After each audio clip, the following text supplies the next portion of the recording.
There's a moment I keep coming back to. I was sitting with a thought. Nothing dramatic, just an ordinary thought in the middle of an ordinary evening. And before I'd actually finished having it, my hand was already moving toward my phone. Nothing had happened. No notification, no sound, nothing pulling me. The reach came first. The reason came after, if it came at all. I sat with that for a while. Not with guilt. Guilt felt like the wrong response, almost beside the point. What struck me instead was the timing. The reaching had become faster than the thinking. Some part of my behavior had developed its own reflexes, operating on a timescale that bypassed the part of me that was supposed to be deciding things. And once I noticed it in myself, I started noticing it everywhere. The friend who reaches for their phone the second the conversation pauses. The reflex to check, scroll, glance.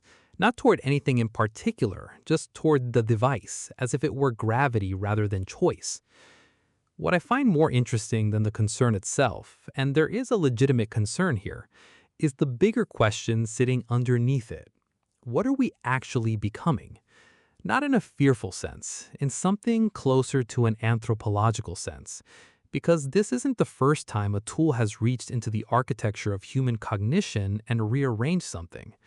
Writing changed memory. Once you could externalize information onto a page, the demands on internal memory shifted, and with them, probably, the kind of memory humans developed and relied on. Printing changed authority. When text could be reproduced at scale, the relationship between individuals and institutions of knowledge transformed, and arguably so did the confidence people felt in forming their own interpretations. Photography changed our relationship to time itself.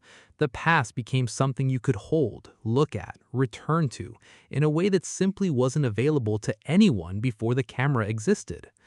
Each of these technologies produced new capabilities, but underneath the capabilities, each one also produced something subtler, a new kind of mind, a different default way of attending, remembering, trusting, perceiving. So when I notice my hand moving toward my phone before my thought is finished, I'm not just noticing a bad habit. I'm noticing, in miniature, the same kind of process that's happened before. A technology reaching into the texture of attention and quietly renegotiating its terms. What makes this moment different, maybe, is the speed and the awareness. Writing took centuries to fully reshape memory and oral culture. Printing took generations to reorganize how authority worked. The technologies reshaping attention right now are doing it within a single lifetime, within years, sometimes within months of an update or a new feature. And for the first time, a meaningful number of people are aware in real time that the shift is happening to them. That awareness changes something. It doesn't stop the shift, but it opens a question that wasn't really available to someone living through the early centuries of printing. Are we participating in this consciously or just being carried along by it? I don't think the honest answer, for most of us, most of the time, is participating. It's closer to being carried, gently, continuously, without much friction, because the carrying feels like nothing in particular. It doesn't feel like loss, it just feels like Tuesday. But noticing the reach, really noticing it, the way I did that evening, with curiosity instead of judgment, creates a small gap, a half second where the automatic thing hasn't quite happened yet. And in that half second, something becomes available that wasn't available a moment before. Not a decision necessarily, just the possibility of one. I tried something a few weeks ago. I left my phone in another room and tried to recall a phone number I used to know by heart, a childhood number, a house I haven't lived in for over a decade. It came back, slowly, in pieces, like pulling something out of water. But it came back. And what struck me wasn't the number itself, it was the sensation of retrieving it. A kind of internal searching that felt almost physical, like reaching into a drawer I hadn't pulled in years. I realized I hadn't felt that particular sensation in a very long time, because I haven't needed to. There's a concept that gets discussed in the context of digital technology called the transactive memory effect. Essentially, when you know information is reliably available somewhere external, you're less likely to encode it deeply yourself, and more likely to remember where to find it rather than what it actually is. This isn't new, exactly. Humans have always offloaded memory onto external systems. Writing, in particular, did this on a civilizational scale. Socrates, according to Plato, worried that writing would weaken memory, that people would come to rely on external marks rather than what was held within. He wasn't entirely wrong, but he also couldn't have anticipated what writing made possible in return: complex argumentation, historical record, the accumulation of knowledge across generations rather than just within a single mind. The trade was real, and it produced something genuinely new. What's different now isn't the existence of the trade, it's the texture of it. Writing required effort to create and effort to access. You had to find the book, locate the passage, read it. The externalization had friction built into it, and that friction preserved some role for internal memory. You still needed to remember roughly where things were, what they contained, how they connected. What we have now removes almost all of that friction. The information isn't just stored externally, it's instantly retrievable, often before you finish forming the question, which means the role internal memory used to play, not just storing facts, but holding them in relation to each other, letting them sit and recombine and surface unexpectedly, has less room to operate. I don't think this means memory is getting worse in some simple, declining sense. I think it means memory is being asked to do something different, and we haven't quite figured out what that different thing is yet. There's something specific that happens when information has to live inside you for a while before you can access it. It gets handled, it bumps into other things you know, it changes shape slightly, picks up associations, becomes part of the texture of how you think rather than a discrete fact sitting in a file. When you can retrieve anything instantly, that handling time disappears. The information arrives clean and isolated, used and discarded, without ever really becoming part of you. I'm not sure this is purely loss. There's an argument that offloading factual recall frees up cognitive resources for other kinds of thinking: synthesis, creativity, the work that happens above the level of individual facts. That argument has real merit. But I keep returning to that sensation of pulling the phone number out of memory, the specific feeling of something surfacing from inside rather than arriving from outside. It made me wonder what else used to live there. Concepts, connections, whole ways of holding information that have quietly stopped needing to simply because the need disappeared before anyone decided whether the capacity was worth keeping. Not everything that goes unused is lost forever, but some things might be.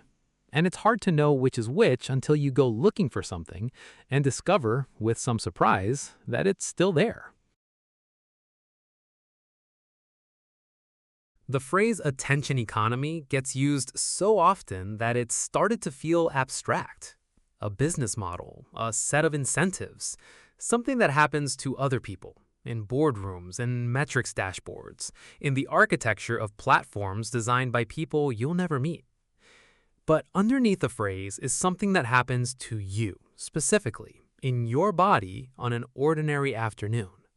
And I think that's worth slowing down on, not the structure of it, but the felt experience.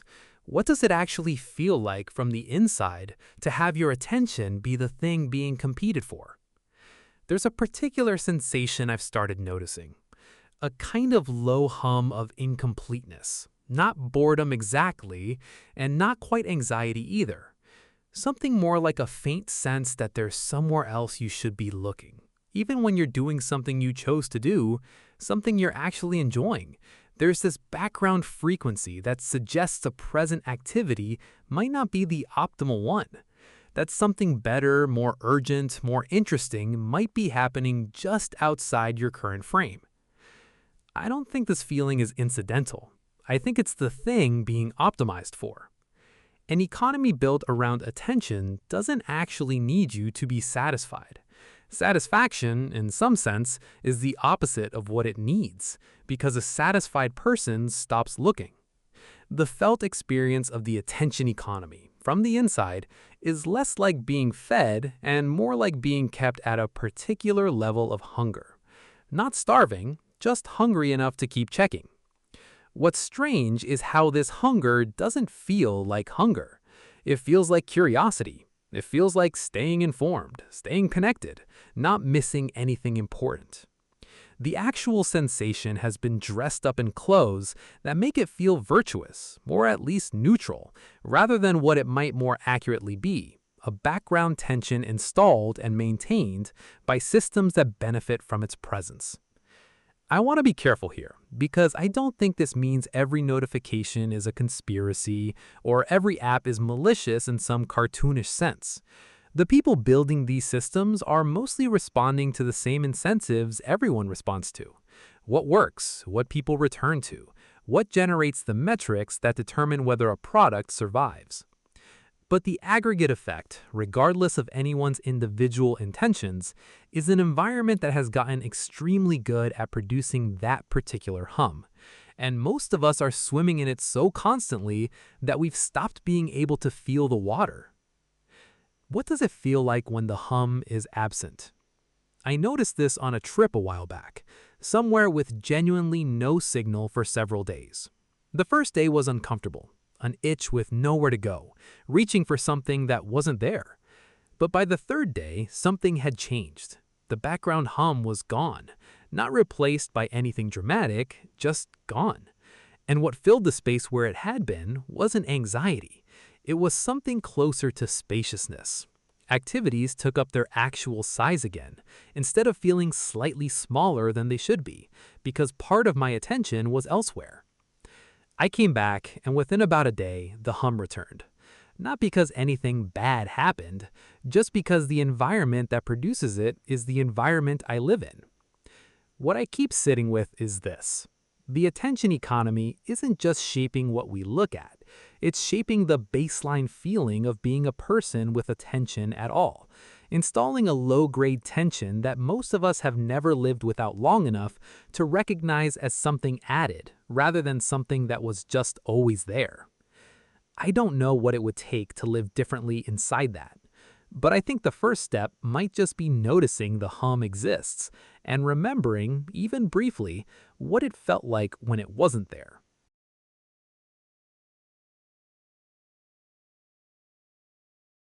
I'm trying to remember the last time I was actually bored. Not mildly understimulated for a few seconds before reaching for something. Genuinely properly bored. The old kind.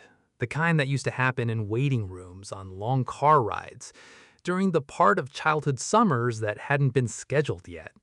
The kind with no obvious exit. I can't find a recent example, and the more I sit with that, the stranger it seems. Boredom used to be one of the unavoidable textures of being alive. It was woven into transit, into waiting, into the in-between moments that make up an enormous portion of any day. And it wasn't pleasant. Nobody is nostalgic for the specific feeling of boredom itself. But it did something. It created a kind of pressure, and minds under that pressure tended to do something in response. Daydream, notice things, make up stories. Have the thought that wasn't useful enough to think on purpose, but that arrived anyway because there was nothing else competing for the space. What's interesting is that boredom, looked at functionally, might have been less of a problem to be solved and more of a precondition for something else. There's a body of research on what's sometimes called the default mode network, the brain activity that occurs not when you're focused on a task, but when you're not focused on anything in particular. Mind wandering, basically. And this default mode activity turns out to be associated with some of the most important cognitive processes we have.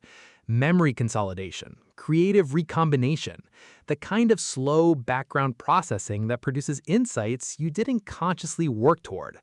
Boredom, in other words, might have been the entry condition for a kind of thinking that doesn't happen any other way. And it has essentially disappeared. Not because we decided it wasn't valuable, nobody made that decision. It disappeared because every moment that used to default into boredom now has an alternative available in less than a second. The line at the store, the walk between places, the minute before falling asleep. All of these used to be boredom's territory, almost by default. And now all of them have an exit that requires no effort and no decision.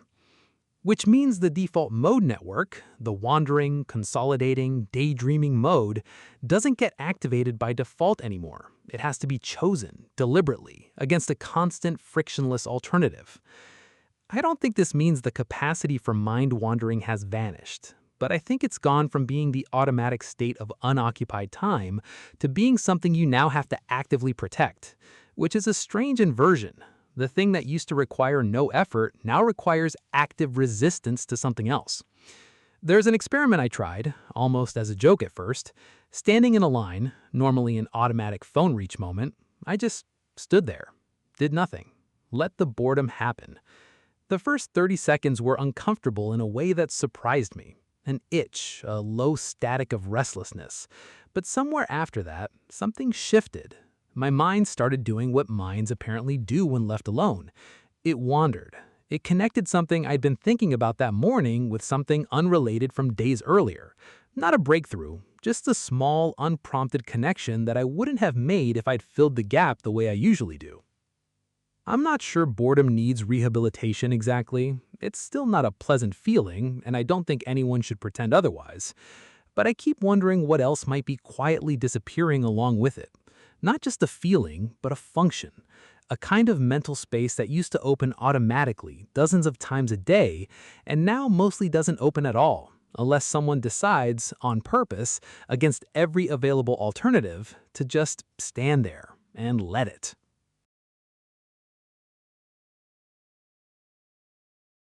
There's a question I've been sitting with that's harder to answer honestly than it first appears.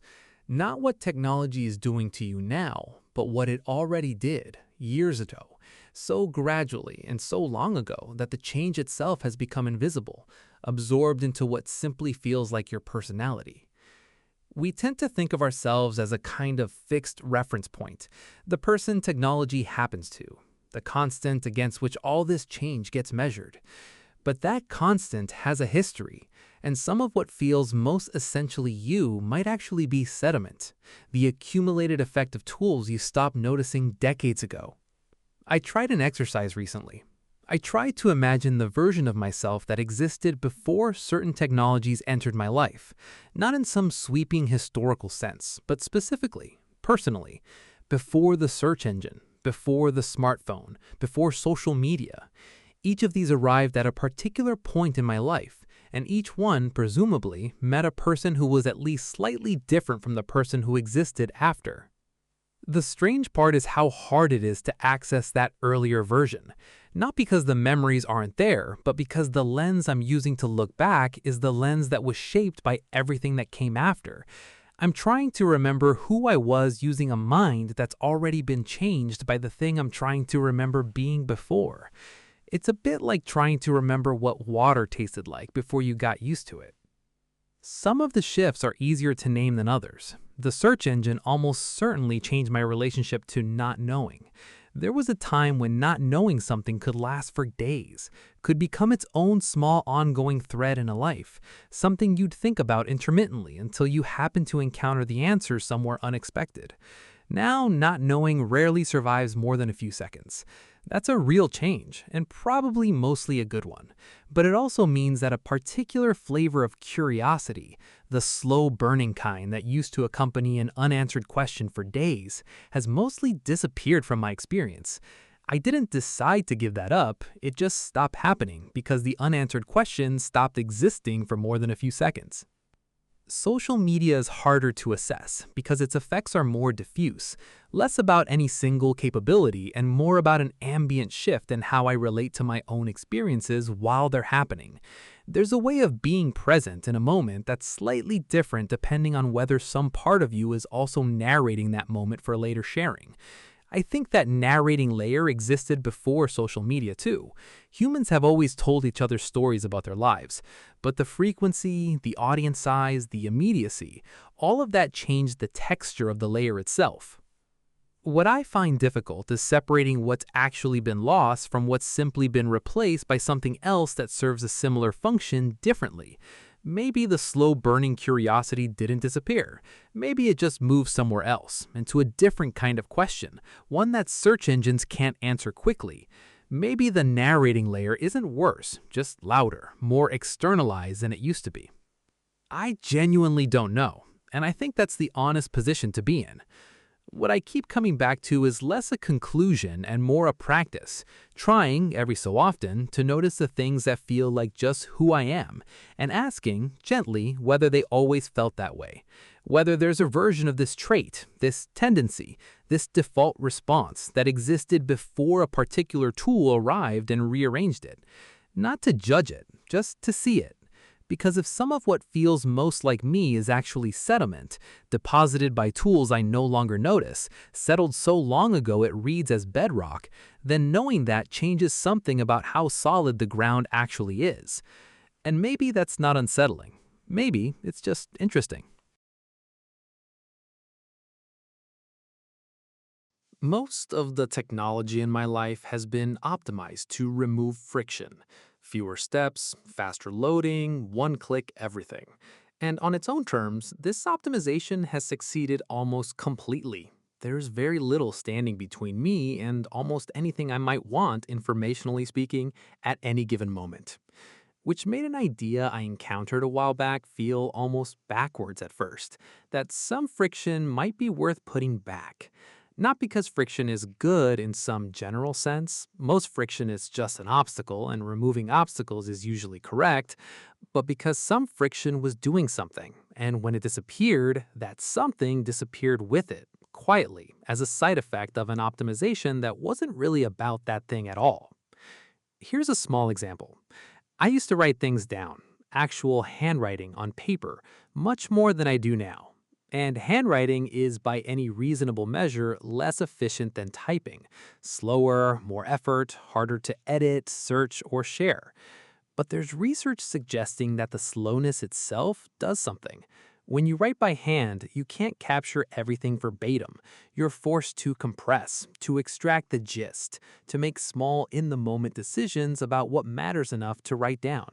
That compression turns out to be a form of processing. The friction wasn't separate from the learning, it was part of it. Typing removes that friction. You can capture everything verbatim without compression, which feels like an improvement, more complete, more accurate, but the completeness comes at the cost of the processing that used to happen during the incompleteness. I started wondering what else might work this way, where the friction wasn't a flaw in an otherwise good system, but load-bearing, quietly doing something that the frictionless version simply doesn't do, even though it looks like a strict improvement. Reading on paper versus reading on a screen seems to have something similar going on, not because paper is magic, but because the physical fixity of a printed page gives you a kind of spatial memory of where things are in a text, a memory that scrolling digital text doesn't provide in the same way. The friction of not being able to instantly jump anywhere creates a structure that turns out to matter. None of this is an argument for going backward exactly. I'm not about to give up search engines or typing or scrolling. The gains are real, and in most cases, they outweigh what's lost. But there's a difference between friction that happens to you as an accident of an older technology's limitations and friction you choose deliberately because you've identified what it was doing and you want that thing back. The first kind is just history. The second kind is design. I've started experimenting with small versions of this, writing first drafts of certain things by hand, even though it's slower, specifically for the compression effect. Reading certain things in print, not because the screen is bad, but because I want the spatial memory that comes with physical pages. Occasionally leaving a question unanswered for a day on purpose, just to see what the slow burning version of curiosity feels like again. What's interesting about deliberately chosen friction is that it doesn't feel like the old friction did. The old friction was just how things were, unconscious, unremarkable, the water you didn't notice. Chosen friction is different. It's friction with a reason attached, friction you're aware of as you're experiencing it, which might be the actual point. Not the slowness itself, but the awareness that comes from choosing it. The friction was never really the thing. The choosing is. I noticed something strange about my own inner voice a while ago. Not what it was saying, the shape of it, the rhythm. I caught myself in the middle of an ordinary thought, framing it the way a post might be framed: a setup, a turn, a punchline. An observation shaped less like something I was thinking and more like something I was about to say to an audience that wasn't there. And I wondered, has my inner monologue always sounded like this? Or did it pick up this rhythm somewhere, absorbed the way an accent gets absorbed from constant exposure to a particular cadence of speech? There's something worth sitting with in the idea that the texture of your private thoughts might not be entirely your own, that it might be, in part, a kind of residue, an accumulation of the voices you've been steeped in, the way a room smells like whatever has been cooked in it for years, even after the cooking stops. Before any of this, before feeds, before social platforms, people absorbed voices too, from books, from conversation, from the particular cadences of people they spent time with. The inner monologue has probably always been at least partly inherited, a kind of internalized chorus of everyone you've ever really listened to. What's different now is the sheer volume and variety of voices, and the specific kind of voice that tends to dominate. Feeds aren't neutral samples of human thought. They reward particular qualities: brevity, certainty, a kind of performative confidence, the ability to make a point land quickly because the audience's attention is moving on regardless. If you spend hours a day immersed in that cadence, it would be strange if none of it seeped in. I tried to notice over the course of a few days when my own thinking adopted that shape: the setup, turn, punchline structure, the reflexive move towards something quotable, something that would land. And once I started looking for it, I found it constantly. Not in big, dramatic thoughts, but in small ones. The observation about the weather that arrived already shaped like a caption. The minor frustration that arrived prepackaged as a relatable bit. None of these thoughts were dishonest exactly, but they were shaped by an audience that, in that moment, didn't exist. What I find most interesting about this isn't whether it's good or bad.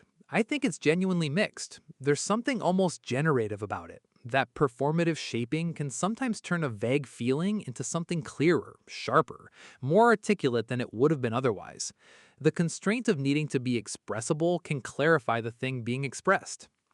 But there's also something that gets lost when every thought arrives pre-shaped for an audience. The thoughts that don't compress well, the slow, ambiguous, half-formed ones that resist the punchline, might be quietly filtered out before they're even fully thought, simply because the internal voice has gotten so good at shaping things for delivery that it's lost some of its tolerance for things that don't deliver. I don't think the goal here is to somehow purify your inner voice, restore it to some imagined pre-feed authenticity. I'm not sure that authenticity ever existed in the form people imagine. Voices have always blended into other voices. But there's something worth doing, occasionally, and just listening to the shape of your own thoughts. Not the content, the cadence. Does this thought sound like something I'm thinking or something I'm about to say? And is there a difference? And if there is, what does a thought sound like before it gets dressed for an audience that isn't there?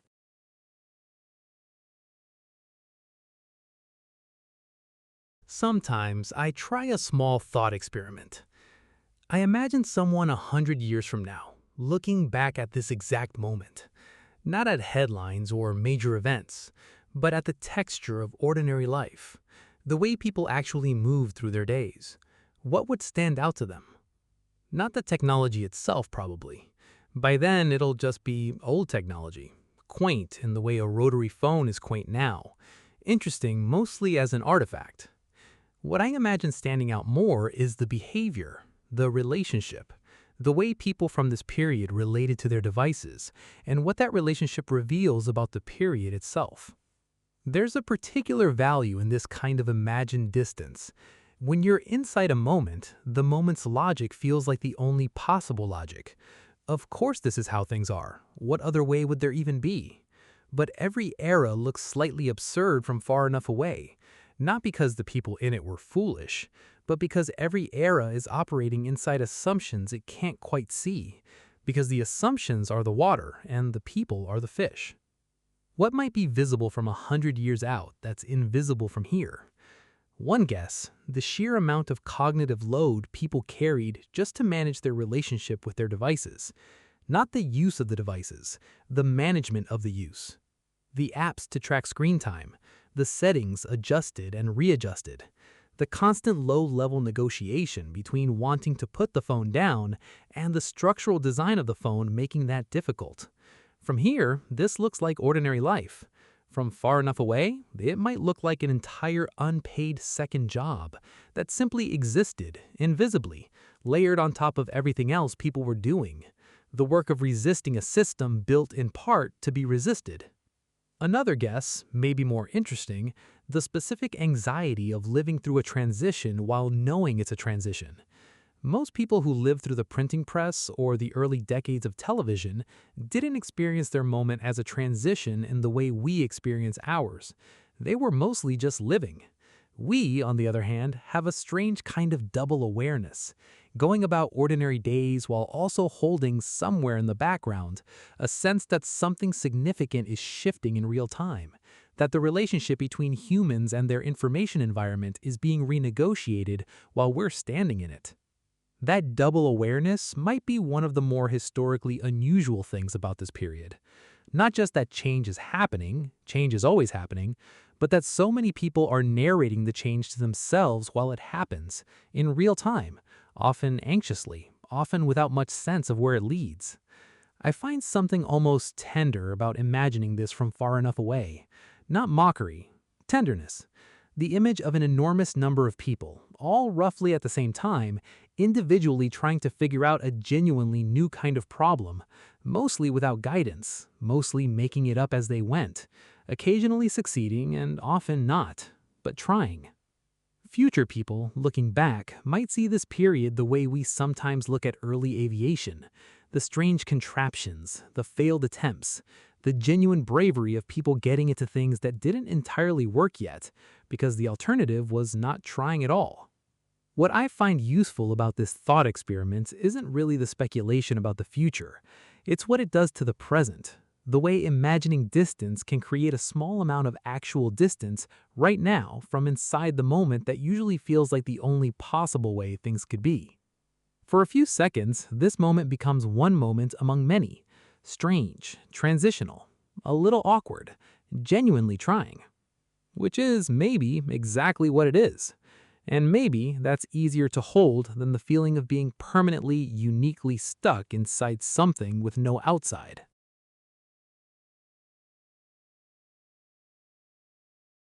We started this with a small moment, a hand reaching for a phone before a thought had finished. And everything since then has been a kind of unfolding of that moment. What the reach revealed about memory, about attention, about boredom, about the layers of yourself that got quietly rearranged by tools you stopped noticing, about the inner voice picking up rhythms it didn't choose, and what it might look like from far enough away. None of it adds up to a verdict. I don't think it's supposed to. But there's a question sitting underneath all of it that I want to come back to now, because it's the one that actually matters. Not whether technology is changing us. That's settled. It clearly is. It always has. But whether we're choosing to participate in that change or just being carried by it.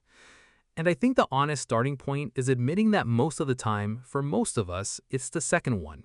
Not because we're passive people, but because the carrying is so smooth, so well designed, so continuous that there's rarely a moment where choosing and not choosing feel like genuinely different options. The current just moves, and you move with it. And the question of whether you'd have chosen this direction if you'd been asked rarely even comes up. What would it actually look like to choose? I don't think it looks like rejection, turning away from these tools entirely, treating technology as something to be minimized or escaped. That's its own kind of being carried, just in the opposite direction, driven by the same lack of examination that drives the unconscious adoption.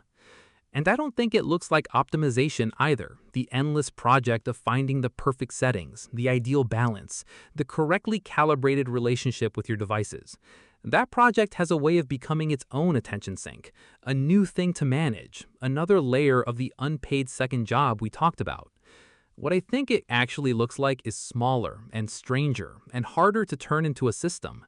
It looks like the half-second gap we found in the first segment, the moment between the reach and the action, where something becomes available that wasn't available a moment before. It looks like noticing the hum sometimes, without needing to silence it. It looks like occasionally choosing the friction, Not because friction is virtuous, but because you've identified what it does and you want that thing, this time on purpose. It looks like catching the inner voice mid-performance and just noticing. Not correcting, just noticing. It looks like standing in line sometimes and letting the 30 seconds of discomfort happen to see what's on the other side of it.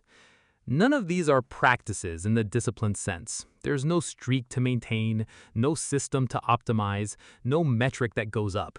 They're more like moments of waking up briefly inside a process that mostly runs on autopilot. Not to take control of the whole process, which probably isn't possible, but to remember every so often that you're in it, that it's happening to you, with you, through you, and that the difference between those three is worth feeling out, again and again, because it keeps changing. I think about that 100 years from now perspective again, the tenderness of imagining people in this moment, trying to figure out something genuinely new, mostly making it up as they go. I think the people who will look interesting from that distance, interesting in the way that matters, not just historically notable, won't be the ones who solve this, because I don't think it gets solved. They'll be the ones who kept noticing, who kept finding the half-second gap over and over in an environment built for that gap to be as small and as rare as possible. Not perfectly, not consistently, just often enough that something inside them stayed, in some small way, theirs. So here's where I'll leave this, because I think it's actually your question more than mine. The next time you notice your hand moving before your thought finishes, what happens if, just once, you let the thought finish first?